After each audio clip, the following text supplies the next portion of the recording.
The evening sun was setting over the city as the judge walked home from the courthouse. After 15 years on the bench, this route had become second nature to him. The weight of his old leather briefcase felt heavier than usual. It had been a long day of challenging cases and tough decisions. The neighborhood of Oakwood Heights was peaceful at this hour. Kids were heading inside for dinner, and the smell of home-cooked meals drifted from nearby houses. The judge loosened his tie slightly, looking forward to his own dinner waiting at home. His wife had texted earlier about making his favorite pasta dish. As he turned onto Maple Street, his mind wandered to the last case of the day. A young man who had made some mistakes but showed real promise for turning his life around. The judge had decided to give him a second chance, combining community service with a mentorship program instead of jail time. These were the moments that reminded him why he loved his job. Lost in thought, he almost didn't notice the police car pulling up beside him.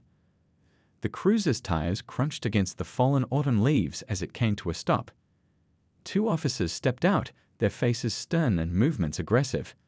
The judge could tell something was wrong by their body language. "Hey you, stop right there," one officer shouted, his hand already moving toward his belt. The judge froze, confusion written across his face. In all his years walking this route, nothing like this had ever happened. "Officers, is there a problem?" he asked calmly, trying to keep his voice steady despite his racing heart. The streetlights were just starting to flicker on, casting long shadows across the sidewalk. "Put the briefcase down slowly and keep your hands where we can see them," the second officer demanded, completely ignoring the judge's question. A couple walking their dog on the other side of the street stopped to watch, worry evident on their faces. The judge's mind raced. He knew the law, knew his rights, but also knew that sudden movements or arguing could make things worse. Carefully, he placed his briefcase on the ground, the leather making a soft thud against the concrete. "Listen, officers, there seems to be a misunderstanding. I'm actually But before he could finish his sentence, the first officer cut him off sharply. "We've had reports of a man in a suit stealing from houses in this area. You match the description perfectly." The officer's tone was accusatory, his partner now circling behind the judge. A small crowd had begun to gather at a safe distance. Someone had taken out their phone and was recording. The judge could feel his professional demeanor starting to crack under the weight of this humiliation, but he fought to maintain his composure. The autumn wind picked up, scattering leaves around their feet. The judge could hear whispers from the onlookers, could feel the tension building in the air. He'd handled countless cases involving police encounters gone wrong, but experiencing it firsthand was entirely different. His briefcase lay on the ground between them, containing important court documents and his laptop. Years of handling sensitive cases had taught him the value of staying calm under pressure, but this was testing his limits. The officers were growing more agitated by his silence, interpreting his careful thinking as defiance. The judge knew these next few moments would be crucial. As a light drizzle began to fall, he realized this evening was about to become much longer than he'd planned. This wasn't just about him anymore. He could see young faces in the growing crowd, watching how this would play out. Whatever happened next would leave an impression on everyone watching, about justice, about authority, about how to handle conflict. Standing there on that familiar street corner, now feeling like foreign territory, the judge took a deep breath. He'd spent years making decisions that affected people's lives. Now, his next words and actions would prove more important than any ruling he'd ever made from the bench. The first officer stepped forward, his boots scraping against the sidewalk. "Open the briefcase," he demanded, pointing at the worn leather bag on the ground. The judge's heart sank. 15 years of experience told him this situation was spiraling in the wrong direction. "Officer, I want to cooperate, but that briefcase contains confidential court documents," the judge explained calmly, fighting to keep his voice steady. The growing crowd of onlookers had doubled in size, their phones recording every moment of this unfolding scene. A young mother hurried her children across the street, throwing concerned glances over her shoulder. The judge could see the worry in her eyes. This was exactly the kind of situation he tried to prevent from his position on the bench. "I don't care what's in it. Open it now," the second officer shouted, his hand resting on his holster. The tension in the air was thick enough to cut with a knife. Somewhere in the distance, a car horn honked, making everyone jump slightly. The judge thought about all the sensitive cases in his briefcase, domestic violence victims whose addresses needed to stay private, witness statements that could put people at risk if revealed. He couldn't just open it on a public sidewalk. "I'm going to reach for my judicial ID," the judge said slowly, keeping his movements deliberate and calm. But before his hand could reach his pocket, the first officer lunged forward, grabbing his arm roughly. The crowd gasped. Someone shouted, "This isn't right." The autumn wind carried their voices across the street, where more neighbors were gathering on their porches, drawn by the commotion. The judge winced as the officer twisted his arm behind his back. His shoulder ached, but years of maintaining order in his courtroom had taught him that losing his cool would only make things worse. "Listen carefully," the judge said through gritted teeth. "I'm a superior court judge. If you check my ID." "Yeah, and I'm the president," the second officer scoffed, now reaching for the briefcase. "Everyone we catch has some kind of story." The sound of the briefcase's clasps clicking open echoed in the judge's ears. Years of protecting people's privacy, of ensuring justice was served properly, and now here he was, watching it all being undermined on a public street. A mail carrier who delivered to the courthouse regularly was walking by. The judge could see recognition dawn on her face as she stopped in her tracks, mouth open in shock. She pulled out her phone, fingers flying across the screen. The first officer's grip tightened as the judge tried to shift his weight to ease the pressure on his shoulder. The streetlights cast harsh shadows across everyone's faces, making the scene feel even more dramatic. "Those documents are protected by law," the judge insisted, his professional demeanor cracking slightly under the strain. "You're violating multiple constitutional." "Keep quiet." The first officer snapped, but there was a new note of uncertainty in his voice. Maybe it was the growing crowd, or maybe it was the way the judge spoke with such authority despite his situation. Papers rustled as the second officer dug through the briefcase. The judge could see court seals and official letterheads being exposed to public view. Each movement felt like a violation of everything he'd worked to protect. A police supervisor's car turned onto the street, its headlights cutting through the evening gloom. The judge felt a glimmer of hope. Surely someone with more experience would recognize the gravity of this situation. The crowd had grown larger, their murmurs becoming more agitated. An elderly man stepped forward, his voice shaking with anger. "I've appeared in his courtroom. He's telling the truth. He's a judge." The officers exchanged glances, but their grip didn't loosen. Pride and protocol wrestled with common sense as they stood there, the situation growing more complicated by the second. Red and blue lights began flashing at the end of the street. More police cars were arriving, drawn by the growing crowd and the urgent calls being made by witnesses. The judge could feel the situation reaching its boiling point. In his years on the bench, he'd heard countless stories of situations like this, moments where misunderstanding and stubbornness combined to create potentially dangerous situations. Now he was living it, feeling every second of tension, every beat of his racing heart. The wind scattered some loose papers from his briefcase across the sidewalk. As they chased them down, the judge realized this moment would change everything, not just for him, but for everyone watching. This would be a story told in his courthouse for years to come, but how it would end was still hanging in the balance. Just as the situation seemed at its most tense, a voice cut through the crowd like a bolt of lightning. "Stop everything right now." The commanding tone came from a well-dressed woman, pushing through the gathering of onlookers, her legal briefcase swinging at her side. The judge recognized her immediately. She was a defense attorney who had argued a case in his courtroom just that morning. The relief that washed over him was tempered by the officer's still firm grip on his arms. "Ma'am, step back." "This is a police matter," the first officer warned, but something in her confident stride made him hesitate. "A police matter?" She scoffed, already dialing on her phone. "What you're doing is assaulting the judge who just ruled on the Thompson police reform case this morning. I'm calling the police chief right now." The mention of the reform case caused a visible change in the officer's demeanor. The judge could feel their grips loosening slightly as the reality of the situation began to dawn on them. The attorney had her phone on speaker, and everyone could hear it ringing. The crowd had gone silent, watching this new development with intense interest. Even the wind seemed to hold its breath. "Chief."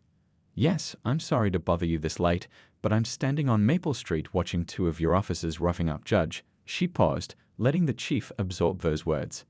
The phone erupted with a concerned voice asking rapid questions.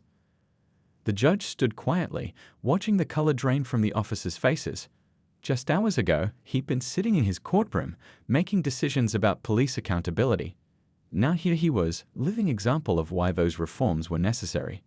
More police cars were arriving, their lights painting the growing crowd in alternating red and blue. The first officer had completely released his grip now, stepping back as if the judge's suit jacket had suddenly become red hot. The crowd's phones were still recording, capturing every moment of this dramatic turn of events.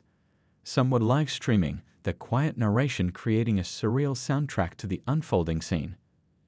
A sleek black SUV screeched to a halt nearby, and the police chief stepped out, his face a mask of concern and barely contained anger. The judge knew him from various courthouse meetings and city functions, but they'd never met quite like this. "What in heaven's name is going on here?" the chief demanded, taking in the scattered papers, the open briefcase, and the now sheepish-looking officers. The attorney quickly filled him in, her words painting a picture that made the chief's face grow darker with each detail. The judge straightened his jacket, his professional dignity returning despite the evening's ordeal. He could see the teaching moment here, the opportunity to turn this unfortunate incident into something meaningful. Looking around at the crowd, he saw faces he recognized from his courtroom. A court clerk who lived nearby, a probation officer walking his dog, even a few people who'd served on juries. They were all watching, waiting to see how justice would work when the judge himself was the victim. The two officers were now standing at attention, their earlier aggression replaced by evident anxiety. The chief was asking them questions in low, intense tones, their responses barely audible but clearly apologetic. As the attorney helped gather the scattered court documents, she spoke quietly to the judge. "Your ruling this morning about better training and community engagement looks like we just found our first case study." The judge nodded thoughtfully. The irony wasn't lost on him. He'd spent years teaching others about justice from behind his bench, but sometimes the most powerful lessons happened right here on the street. The crowd was starting to thin out, though many stayed to watch the resolution. Parents were using the moment to teach their children about rights and responsibilities. Neighbors were sharing their videos, ensuring this moment wouldn't be forgotten. Standing there in the growing darkness, the judge realized this evening would change more than just his walk home from work. It would change how these officers approached their jobs, how the community viewed authority, and maybe even how he himself viewed the cases that came before him. The chief was now apologizing profusely, promising immediate action and consequences. But the judge was already thinking bigger, about training programs, about community meetings, about turning this moment of confrontation into an opportunity for real change. The next hour unfolded like a scene from a movie, but with very real consequences for everyone involved. The police chief had moved everyone to the nearby community center, away from the growing media presence that had caught wind of the incident. Inside the warm building, the tension in the air was thick enough to cut with a knife. The two officers sat on folding chairs, their faces pale and drawn, looking nothing like the aggressive figures from earlier. Their badges and weapons had been temporarily surrendered, standard procedure, the chief explained, during an internal investigation. "I just can't believe this happened," the first officer kept muttering, his hands shaking slightly as he filled out his incident report. His partner sat in silence, staring at the floor as if it held all the answers to how their routine patrol had gone so terribly wrong. The judge sat across the room, sipping water from a paper cup, his phone buzzing constantly with messages from concerned colleagues who had already heard about the incident. His wife had arrived, her worried face softening with relief when she saw he was physically unharmed. Local news vans were parked outside, their satellite dishes reaching into the night sky like metal trees. The chief's phone rang every few minutes, the mayor, the commissioner, local community leaders, all wanting to know how this could have happened in their city. "The videos are already online," someone mentioned quietly. Indeed, several bystanders' recordings had gone viral, spreading across social media platforms faster than anyone could control. The judge watched as his own experience became a national talking point in real time. The attorney who had intervened was still there, helping to document everything properly. She had experience with police misconduct cases, but seeing one unfold in front of her, involving a judge she respected, had left even her slightly shaken. "Your case files," she said, handing the judge his now reorganized briefcase. "We made sure nothing was lost." The judge nodded gratefully, thinking about all the people whose private information had nearly been exposed during the confrontation. The police chief paced the room, his shoes squeaking on the linoleum floor. 20 years on the force, and he'd never had to deal with something quite like this. His department had just implemented new training programs, but clearly they hadn't been enough. Outside, the crowd had mostly dispersed, but small groups still lingered, discussing what they'd witnessed. Some were local activists who saw this as confirmation of everything they'd been fighting against. Others were police supporters struggling to understand how this could have happened to a judge of all people. The judge's clerk had arrived, bringing his spare robe from the courthouse. It wasn't needed, but the gesture spoke volumes, a reminder of who he was and what he represented in their community. "We need to get ahead of this," the chief said, finally sitting down. "The press is going to have a field day. 2 officers mistaking a judge for a burglar. This could tear the department apart." But the judge was thinking about something else. He was remembering a young man in his courtroom last week, wrongly arrested in a similar case of mistaken identity. At the time, it had seemed like a straightforward case to dismiss. Now, he understood it in a whole new way. The community center's janitor worked quietly around them, emptying trash bins and straightening chairs. He had been in court once, the judge remembered, for a minor traffic violation. Now here they were, roles reversed, the janitor watching as justice tried to sort itself out. "I want to see their training materials," the judge said suddenly, breaking the heavy silence. Everyone looked up, surprised.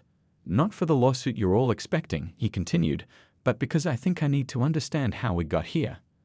The chief's relief was visible, but the judge wasn't finished.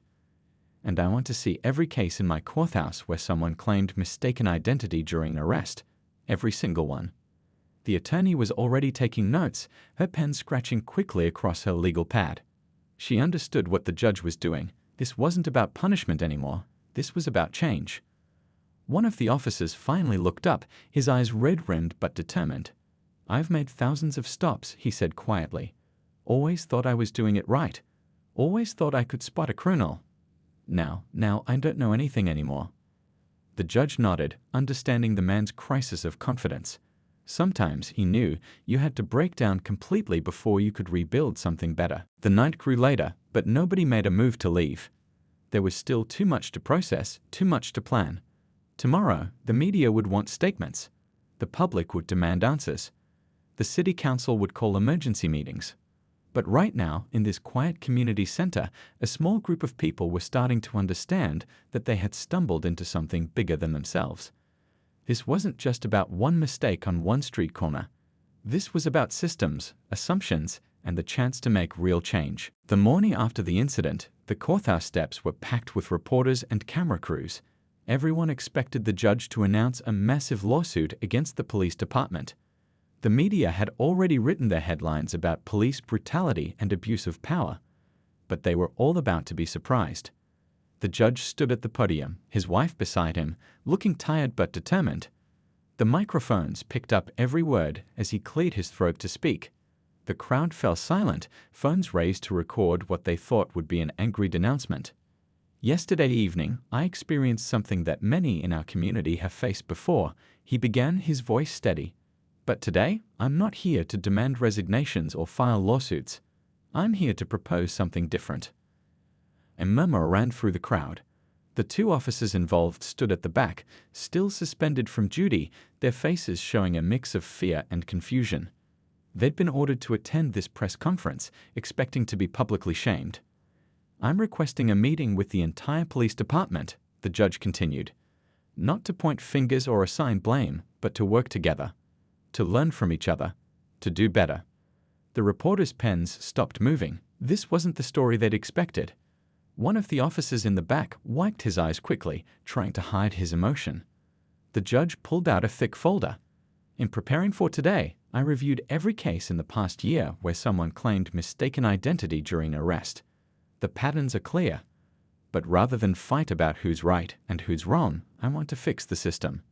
He described his plan: a comprehensive training program developed together with community members and police officers, regular meetings between judges, officers, and local residents, real conversations about fear, prejudice, and the possibility of change. The police chief stepped forward to join him at the podium. "When I got that call last night," he said, his voice rough with emotion, "I thought my department was about to be torn apart. Instead, this judge is offering us a chance to rebuild it better." In the crowd, people started nodding. An elderly woman who had witnessed the incident spoke up, "I've been afraid of the police my whole life. Maybe this could change things." The judge's clerk distributed copies of the proposed training program. It wasn't just about proper identification procedures or constitutional rights. It included sessions on community history, cultural awareness, and the impact of stress on decision-making. "The officers who stopped me," the judge said, looking directly at them, "they made a mistake. A serious one.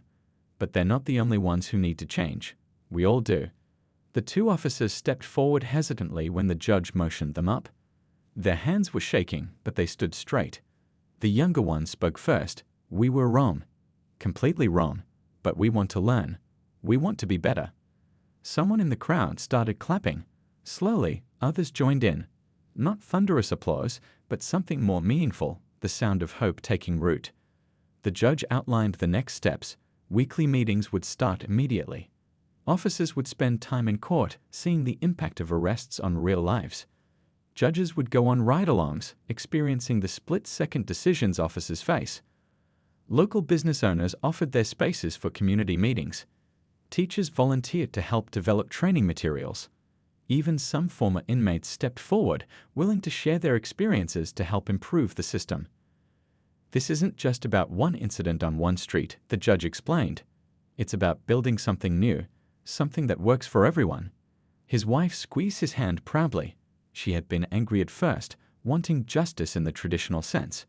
But she understood now, this was justice, just not the kind people expected. The media scrambled to rewrite their stories. "Judge turns police confrontation into opportunity for change" would make a very different headline than what they planned. As the crowd began to disperse, people lingered to talk. Officers spoke with community members, not about crimes or complaints, but about hopes for the future. The barriers were starting to come down, slowly but surely. The judge watched it all, his briefcase still bearing scuff marks from the night before. Sometimes the worst moments led to the best changes. Sometimes being wronged gave you the chance to make things right. The morning sun climbed higher, warming the courthouse steps. Tomorrow, the real work would begin. There would be resistance, setbacks, and hard conversations ahead. But standing there, watching former adversaries shake hands and exchange phone numbers, the judge knew they had taken the first step toward real change. 6 months passed like a whirlwind of change. The community center that had hosted that tense night after the incident was now buzzing with activity 3 evenings a week.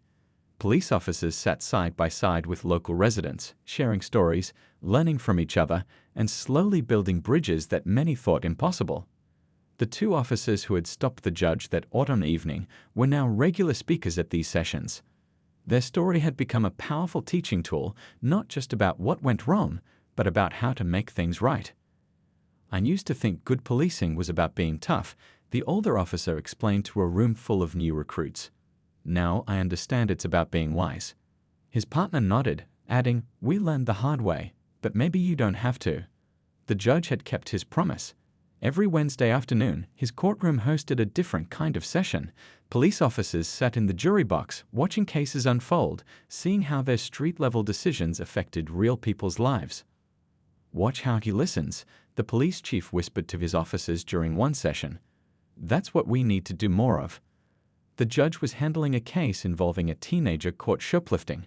Instead of just passing sentence, he was asking questions, understanding the whole story. The training program had grown beyond anyone's expectations. What started as a response to one incident had become a model for other cities. Police departments from neighboring counties sent observers, taking notes and asking questions about how to implement similar changes. Local high school students got involved too.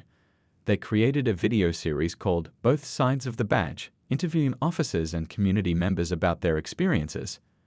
The videos became part of the training program, showing real stories of misunderstanding and reconciliation. One rainy evening, the judge walked into the community center for his regular session. The same janitor from that first night nodded to him, smiling. The building had become a second home to many, a place where honest conversations happened and real change took root. "Remember when we thought this would never work?" The attorney who had helped that first night asked, reviewing the program's progress. The statistics were encouraging. Complaints against officers had dropped significantly, and community trust scores were rising. The 2 officers had been reinstated after completing additional training, but they chose to stay involved with the program. "It's not just about avoiding mistakes anymore," the younger one explained during a session. "It's about building something better." They had started a mentoring program, pairing experienced officers with new recruits. But it wasn't just about police procedures. They'd brought in community members to share their perspectives, their fears, and their hopes. One day, a young boy approached the judge after a community session. "My dad used to tell me to run if I saw a police officer," he said quietly. "Now he tells me to say hello to Officer Mike at the corner store." The judge's wife had become an active participant too. She organized monthly dinners where officers and their families met with community members in informal settings. "Breaking bread together breaks down barriers," she would say, watching people who once feared each other now sharing recipes and family stories. The courthouse steps where the judge had made his surprising announcement became a regular meeting spot for the walking groups, officers and residents exploring the neighborhood together, learning its history, understanding its challenges. Even the local media had changed their approach. Instead of just reporting crimes and confrontations, they now covered community policing successes, highlighting officers who went above and beyond to build relationships. The training room walls were covered with photos, officers at community events, kids high-fiving police at school programs, elderly residents chatting with beat cops on their porches. Each image told a story of change. "It's not perfect," the judge admitted during a 6-month review meeting. "We still have work to do." But looking around the room at faces that now held hope instead of fear, he knew they were on the right path. The 2 officers who had sparked this change sat in the back of the room, their badges now symbols not just of authority, but of responsibility and community connection. They had learned that true strength came not from power, but from understanding. As the evening session wound down, people lingered to chat, making plans for upcoming events and programs.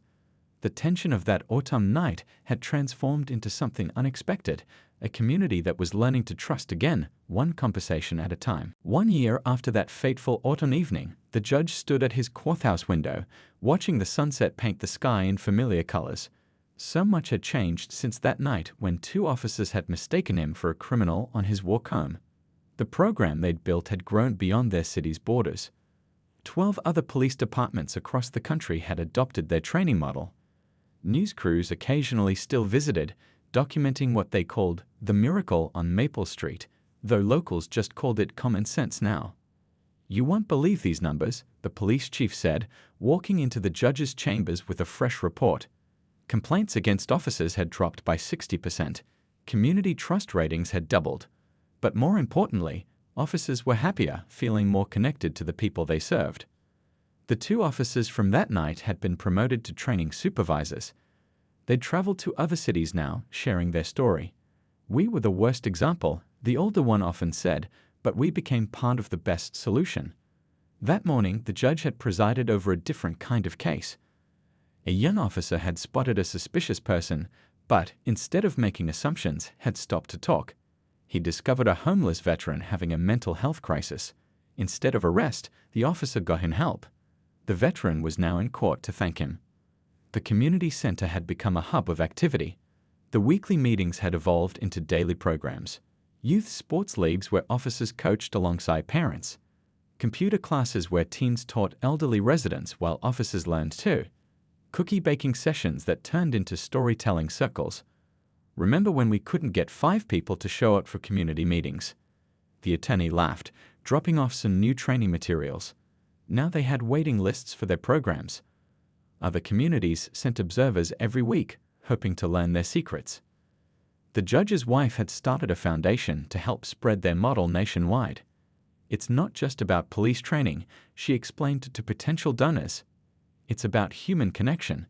Their dining room table was often covered with grant proposals and program outlines. Local schools had embraced the change too. Officers didn't just visit for security now, they came as mentors, tutors, and friends.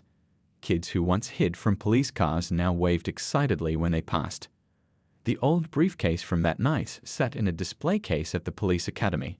Next to it was a simple sign: "Sometimes our biggest mistakes lead to our greatest progress." New recruits touched it for luck, but more importantly, they learned from it. One evening, the judge took his old route home, deliberately passing the spot where everything had changed. A community garden grew there now, started by officers and residents working together. Sweet peas climbed up trellises where tension had once filled the air. An elderly woman tending the flowers waved at him. She had been one of the witnesses that night, recording with shaking hands. Now she taught gardening to rookie officers during their community orientation. "You can't be afraid of someone who's helped you grow tomatoes," she liked to say. The local coffee shop had become an unofficial meeting spot. Officers stopped there during their breaks, not just for coffee, but for real conversations with residents. The owner had created a community corner where people could leave notes of thanks or concerns for their local officers. "Dad, tell the story again." The judge's daughter often asked when young people visited their home. She had been away at college when it happened, but had come home to help with the program. Now she was studying law enforcement reform, inspired by how her father had turned conflict into connection. The media still came around, especially on anniversaries, but they found less drama and more depth. "This isn't a story about a mistake anymore," one reporter observed. "It's about what happens when people choose to learn from their mistakes." Other judges had noticed the change in their courtrooms too. Cases involving police confrontations had dropped dramatically. When issues did arise, there was more openness to discussion, more willingness to understand all sides. The police department had transformed physically as well. The stark waiting room was now filled with community artwork. Officers' desks displayed photos of them at neighborhood events. The walls held maps showing not just crime statistics, but community engagement activities. On this anniversary evening, the judge walked home along streets that felt different now. Officers on patrol stopped to chat with residents. Kids played freely in front yards. The atmosphere of trust hadn't come easily, but it had come. Reaching his own front porch, he paused to watch a young officer help a lost dog find its way home. The officer knew the dog, knew its owner, knew the story of the neighborhood. This was what real community policing looked like. Inside, his wife was preparing for tomorrow's foundation meeting. "Sometimes I wonder," she said, "what would have happened if you just filed a lawsuit that day?" The judge smiled, thinking of all the lives changed, all the bridges built, all the fear transformed into understanding. Sometimes the best response to being wronged wasn't to demand justice, but to create it.